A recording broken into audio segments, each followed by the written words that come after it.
I actually think that this is, again, the value, the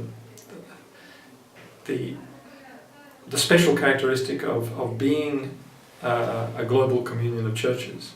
Precisely that we understand ourselves as being part of the one body, despite being in radically different contexts, having radically different experiences, but nevertheless being part of the one body.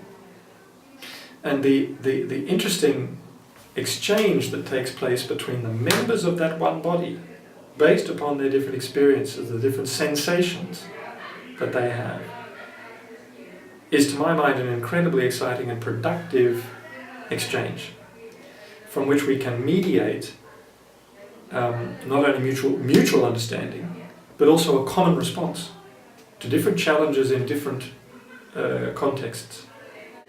As I said, that I think that from our perspective we seek always to discipline ourselves to addressing every issue from the perspective of communio. I mean, what is it that we as a communion of churches, as the body of Christ, have to say and to do in relation to this particular, with regard to any particular issue, bearing in mind the diversity of experiences and expressions that we have within the communion.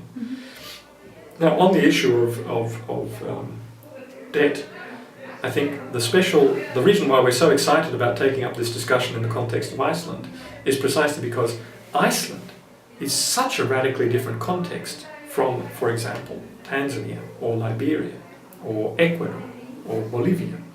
And yet we perceive the same, or some of the same systemic reasons why we have those experiences. And there is a commonality there, if only we have the possibility for comparing and contrasting experiences within this body.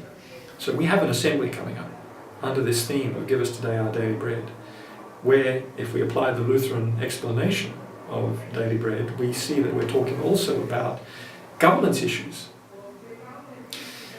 And we can look at that with regard to debt.